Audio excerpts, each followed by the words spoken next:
Hi everybody, what's up? My name is John Franks, also known as John the Dreamer on YouTube and other places. And I am a tricker from Northeast Ohio on SGTF. And this is my first in a new line of tutorials for you guys for tricks. And the first one, I believe I will be covering the E-kick. So, let's get started. I am not sure if there's like a full name for this. I don't know what E stands for. It might just be like the shape that the move takes. So maybe I'll research that and then like put it in an annotation or something, but I'm not sure. But oh my god, I'm so sore right now. But that is a testament to how easy this move is, because I'm going to teach it to you while I am at like 20% of my max ability. But just because it is easy to do does not mean that it is easy to figure out and learn. It is a very complicated trick to kind of wrap your head around. And it took me a long time to finally get. I finally got it last summer, and it's so fun, and it's very swaggy, and it looks good in just about any combo. So, oh no, son. Let's get started. I will begin by attempting to example one. Let's see just how sore I am. Let's try this. I think that's all right. Okay, so that's basically how one looks. A good way to start to sort of think about this is if you can do a transformer, otherwise known as a machine. And what that looks like is a spider where you put your hands down. So this is a transformer. So it's kind of like a modified scoot. And the way that you do this is that you take your arm that does not go down first on a cartwheel or touchdown rise. So it's like your opposite arm. I trick this way, most other trickers trick this way. I'm a lefty tricker, otherwise known as a switch tricker. So I might mirror this so you can see how you would do these movements. But you put this arm down, the opposite arm. Put this down first. Then your hook kick leg, the leg that you would bring up on a touchdown rise, it comes up after you put the arm down. So like this. That's how the beginning of the move looks. It goes like this. So kind of like an al compasso, kind of like this sort of thing. Except you don't actually kick. So that's how it begins. And then after that, you lift up your other leg and then put your other hand down and rotate around. So after that, it's kind of like a scoot. After you put this hand down and bring this leg up, let your body revolve around and put your other arm on the ground. Let your other leg come up. So, this is kind of like a double tutorial. Transformer and E-kick, because they both go together. I didn't even know I was going to end up doing the transformer. So, I'll try and do it as slowly as possible here. Transformer. Going this way now. I don't like to go downhill. I like to train uphill so that I can build up the muscles better. But another time slowly. Transformer. Okay. Now quickly from this angle. And quickly from this angle.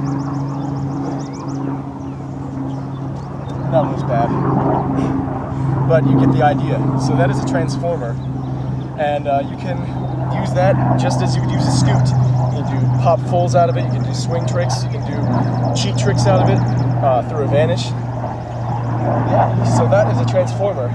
And why did I teach you how to do a transformer in an E-kick tutorial? Because an E-kick starts out the same way. You put this opposite arm down and bring...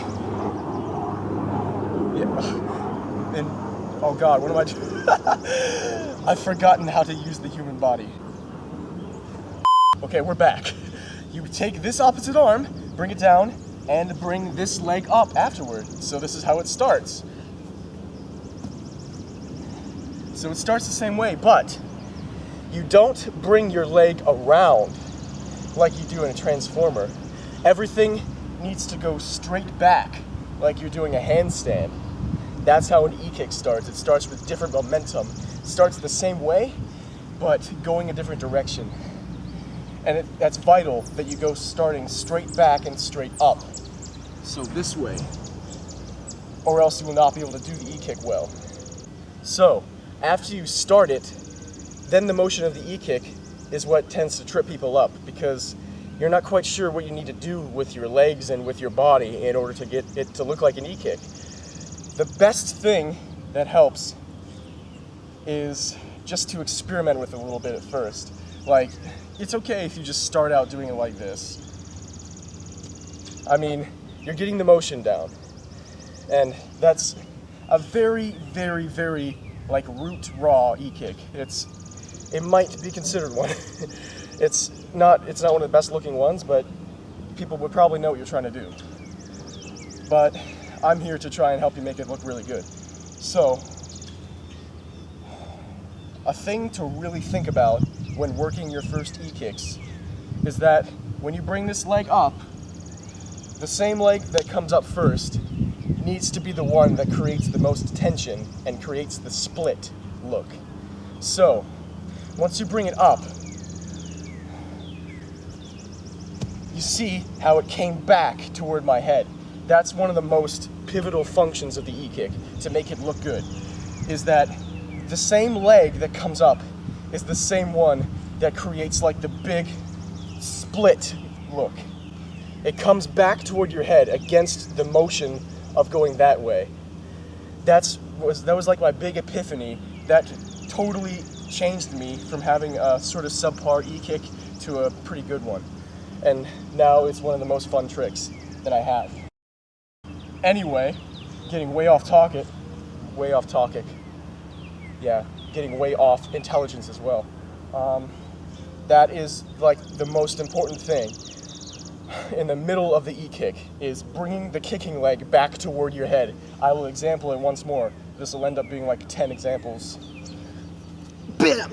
So, that's the main part, is bringing it back, the kicking leg back toward your head, the other way from the direction you're moving. Yes, that is a big point there. Then, after you do that, you want to pause for a second to create like that al batito sort of thing. Like al batito, you know, hopefully you know what I'm talking about. This thing. Yeah, and an al patito, that was really bad, but you also want to pause in that move to let the audience see that sort of split look and take it in for a second. The same thing with an e-kick. Once you bring the liftoff leg back over toward your head and create that tension, you want to sort of pause it for a second so that everybody can really take that position in. And then, once you bring it back for the kick, it's a really sort of like tension and release, like music. It creates tension and then the release in the kick. It's like a slingshot. It's very much like a slingshot. If you're doing the e-kick, try and feel that slingshot motion when you bring the liftoff leg back toward your head, and then fire it back with the hook kick. So, let's focus on the kick motion this time. Back kick! And you can experiment with the kick however it works with your style. I like to do it like a taekwondo hook kick. I like to do all my hook kicks like that, where I kind of bring my upper body like back this way. So here, like a hook kick, like that. And that creates like an illusion of, it actually gives you more extension, and it creates the illusion of more height and more power. That's kind of like a taekwondo slash cheater, cheat power. That's what I like to use for my hooks. And also, experiment with pointing your toes, which always looks good in tricking kicks, versus flexed feet if you really want to. That's more of like actually trying to kill people with your heel. Or, if you're really crazy, like trying to hit with the knife of your foot, like super taekwondo sidekick. Like, I can't do it. I'm not a martial artist. Sorry about that. Ignore that. I can't do it. So, breaking the e-kick down, you have, let's count the main movements here. You got before, you don't really have to count this as part of it. You have the reach down. This could be part 1. Then the lift up with this leg, part 2. Then getting into the handstand position, part 3. So that's part 3, you could say. Then part 4 is facing the target and bringing the lift leg back the other way toward your head. Part 4. So that's what it looks like if you stop the E-kick right there. That's part 4. Then part 5 is the kick and the end of the move. So 5 parts. It's a 5-part move, you could say, I guess. So, full 1, 2, 3. Once more, because I kind of went off the ground a little bit. One more E-kick for you guys. I'll try and make this really good.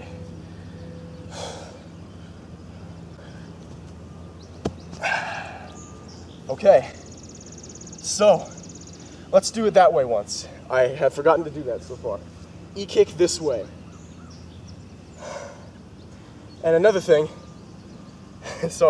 another thing is that you can either go into it from this way, like a cheat kick, and then go into it, or you can just start right here. You start facing the direction that you're going to be going into it. And that's how I do it too. I can do it either way. It depends on how I feel that day. I think I'm kind of going in between right now. So, facing this way E-kick. That was just a little extra thing that could help. So, going this way now. I hate going downhill.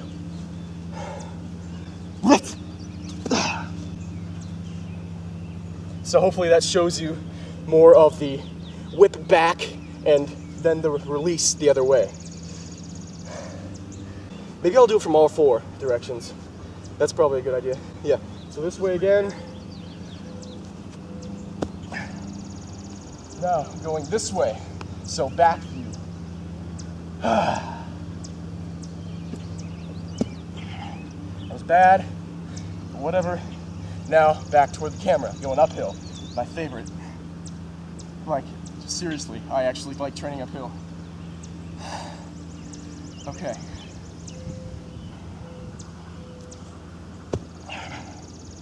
Okay. And then one more this direction.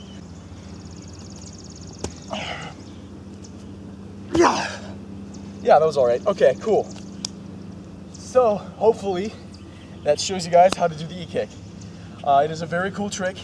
It's very nice to use in OCs or just unique combos. It's a good way to start them off, and also, it's a great way to put in the middle of a combo. One of my favorites that Mike Guthrie does is he'll do a mega cork, and then, so he lands like this, and he goes straight into an E-kick without putting that leg down from the mega transition. That's awesome. Also, you can do it from 540, side swipe. Yeah, it's a great one to have. Okay, so that's all I have for you guys right now. I just wanted to do a little something before the storms came. Yeah, and it's really nice right now, so you guys have a great day. Thank you very much for watching. Yeah! Trick on! Do not rush this move. This is a trick that requires precision and control.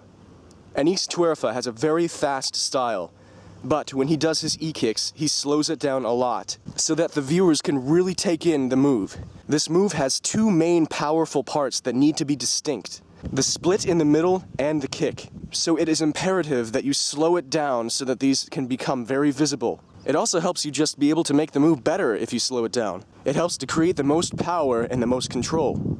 So, experiment with the speed with which you execute this move. It could really help you in the long run and the short run.